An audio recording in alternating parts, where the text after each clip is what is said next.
Hi, Sven. Hi, Sven. So I actually came across her litter today.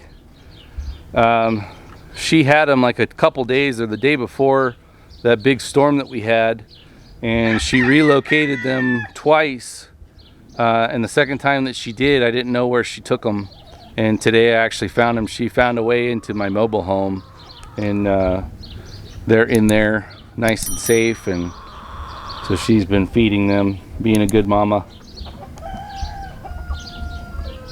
There's one of Patch's kittens over there, which I don't know what happened to Patches. She just disappeared like 3 weeks ago and without a trace.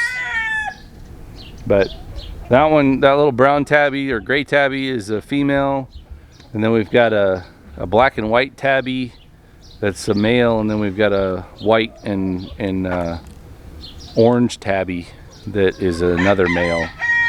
So we'll have to take care of them, either get them fixed or find new homes for them or something, because we've got, I think there's 6 in this new litter, and that's just too many cats. As you can tell, this amaranth is getting really tall. I'm about 6 foot tall and it's up to my chest, so it's at least 4.5 feet tall. But the pigs are absolutely loving being able to go out and just kind of explore all day long. That kind of opens up another issue of having them wander off every once in a while. It doesn't happen very often when there's a lot of food around the farm here.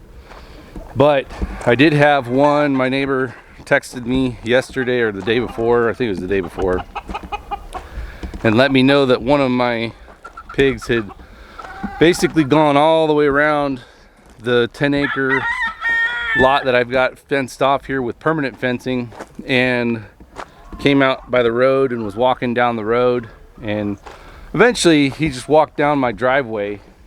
All right, so in anticipation of Tootsie having her litter here before too long, I dropped a bale of straw in here for her to just maneuver it around however she wants. She'll end up making a bed somewhere.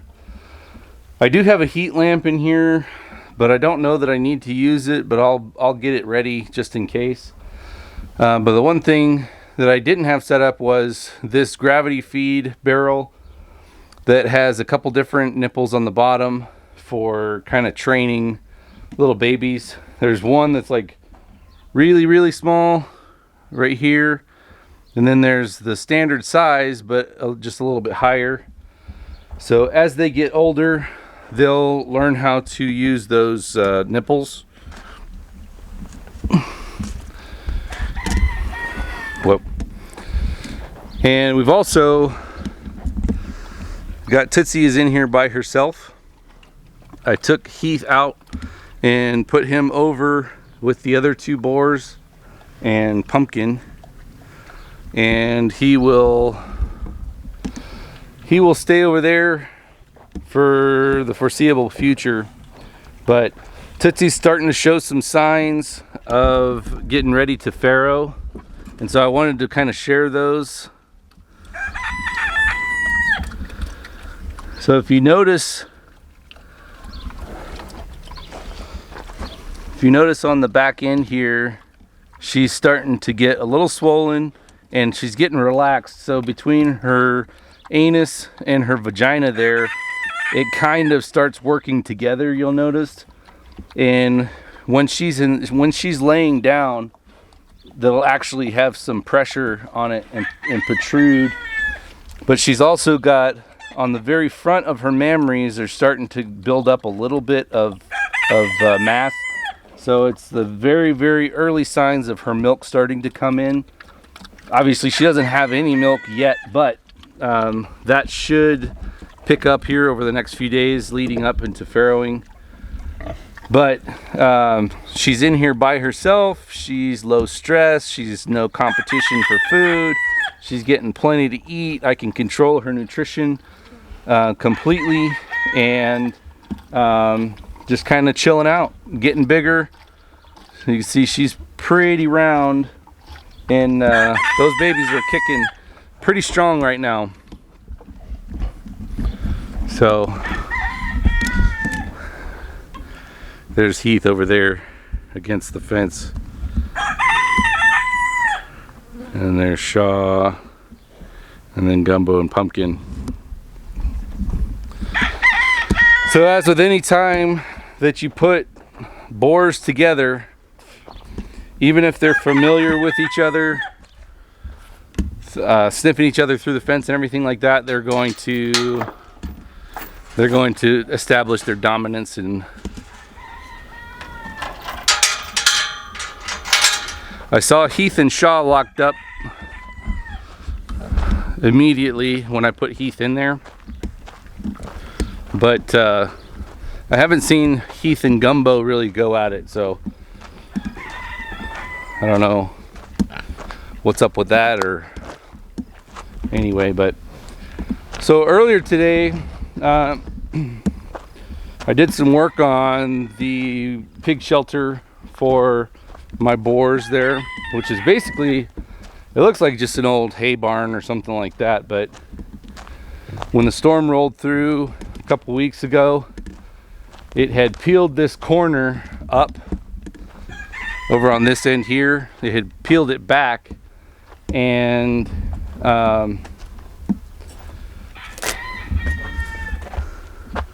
this was the supporting lumber here, and there's a crack right there, and this actually broke on the other side. So what I did was I just got some good sound lumber, just reused stuff, but I went ahead and fixed that to these trusses here, and then I went ahead and screwed and nailed and whatever.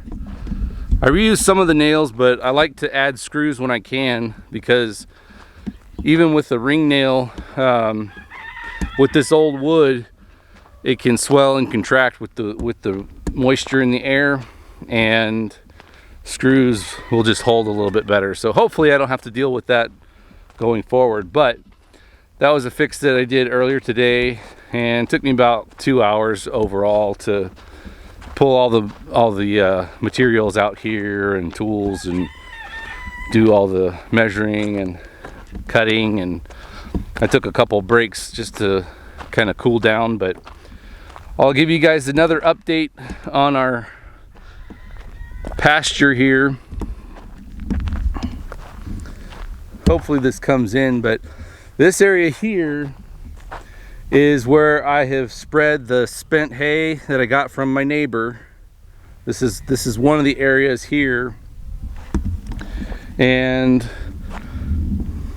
not as much growth out of this patch here. But what I'm actually very surprised about is the stuff that I brought over the very first load. Before my neighbor offered that spent hay to me, was basically just stuff that he had dragged his field, and it was a bunch of sticks and debris, weed debris and things like that, and dirt. And here's that patch. So there is quite a bit of grass in here, but it is, I would say, maybe 60% grass, and the rest of it's just like native weeds and stuff. But this stuff is growing a lot better, and granted, it is thicker here, so that does have something to do with it. But even this pile, this is all the stuff that just dropped out of the bottom of my trailer when I was kind of throwing it over the fence. I had my trailer and my truck parked on this side, and I was pitching it over here because the wind was blowing east that day, and it's harder for me to get my trailer into this little pasture here. But there's even some grass growing around the edges and even through the top of that mound there. So reinforces my theory a little bit more. And basically it's just doing the work of spreading this stuff out, and we got to get rain. That's definitely one thing. And this is I saw an article a couple days ago that was based out of Tucson, which is like 80 miles west of where I live, and it's their wettest summer to date. So, and the previous wettest summer was the year that we moved here. So when we first got here and everything was like super green and lush and everything, the prior year, we had all kinds of vegetation that I was using to feed my pigs, and I had a lot fewer pigs at the time. But I started to kind of formulate my strategy with building out these pastures at that time, and the years between now and then we haven't really had the rainfall that kind of matched up with the strategy until this year, obviously. So there is a lot of amaranth primarily is the weed that's popping up. That's the stuff that's up to my chest, and there is a good bit of volunteer grass coming around, and in some cases I did come out in some areas and scatter a mix of different grasses. So the stuff that's coming out in my big pasture and over in that small pasture over there potentially could be some of that grass, but I have no real way of proving that or anything, so I'm not really concerned about it. As long as I get grass, that's the biggest thing. Here's a good little patch. Now this is one of the areas that I had put some grass down and was trying to water it. As long as the grass is establishing and spreading and growing, I'll be happy. And I do have some other stuff that if we get some fall and winter rain, that I may actually come out here and seed some of that out here, overseed it in some of these lush areas, and try to get some different varieties. And the idea, as I've said before, is that I let this go, and I'm hoping I can go another week here, and then I may move my 3 boars and pumpkin, my orange Duroc, out into this field to help them maintain this a little bit. But if I start to see them rooting it up and damaging it, then it'll be short-lived. But even on my property over here that I've leased over to my neighbor, we've got some nice green grassiness being established there. So very encouraging for someone who's trying to revitalize pasture and do a number of different things to kind of increase the health of the land so that it can kind of regulate itself. And then I'll use the pigs to rotate them, and my next step is going to be incorporating some sort of portable electric fencing. It hasn't really been an issue because there hasn't been good grass established anywhere, so I wasn't worried about them messing anything up. But now that we're starting to get some grass, I don't want them just kind of coming in and tearing it all up. So I'll look to be doing some rotational grazing going forward. But I really need to sell a couple more pigs and get the money for that before I can justify spending it on getting some more equipment. So I think we've got 15 pigs right now. We've got the Duroc sow that's expecting the litter of hybrids. So hopefully we get some word of mouth increase on those products, the hybrid meat and everything, and we could start getting some interest, putting down some deposits for those pigs, and start selling a little bit more regularly out of this post-pandemic goof up and everything. So anyway, that is the update for today. I think that's all I was going to talk about. Oh, there is one more thing. Okay, so a couple years ago I bought this gorilla cart, and it's not the smallest one they get, it's like the next step up, and I've enjoyed using the utility of it. And on the back I found these I think they're 20-inch wheels that are no flat, plastic spoke, just rubber tread, and they've worked really great. But the tires, this is one of the original tires here, and this is the only one that hasn't shredded to pieces. But less than a year after I bought it, I had not only was I dealing with the tubes getting flat with all the mesquite thorns and things like that we have around here, nails and everything, so I had to do several tube repairs. But eventually this is what the rubber does, and it just basically falls apart. This is just not very good quality rubber. And so the first time that I had that, and it's only been on the front tires that it does it, but the first time that I had that happen, I switched the back set to the front, and then I put these on here. And I do have more of these wheels, but they don't fit on the front because they interfere with the when you have to turn it, they'll actually rub up against the cart bottom. So I used these for as long as I could, and eventually I got these front tires that are 14.5-inch Marathon brand. And what I noticed was on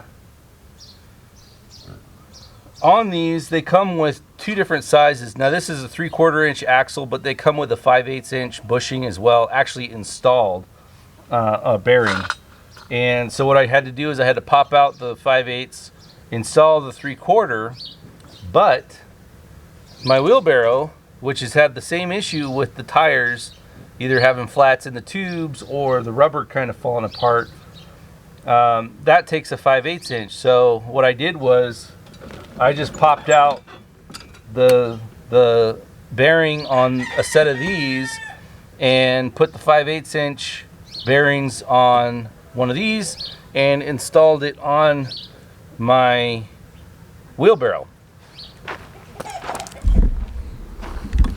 So essentially, with buying this one set of wheels, I replaced two sets. You see, I've got the 20-inchers on my wheelbarrow there, and I use the dual wheel because it's a lot more stable. But if you're dealing with flats and stuff like that, you got twice as many tires to have to maintain as well. When you figure in that I've had to replace at least 4 tubes at $10 a piece, and then now I was going to have to start replacing the actual rubber on the outside. Some of these tires are 20-30 bucks by themselves, so why not pay another 10 bucks and get a flat free? And like I said, I've got the hubs, the extra hubs or the extra bearings that came with that. I was able to repair my wheelbarrow, and now I've got flat free wheels on those as well. So win-win.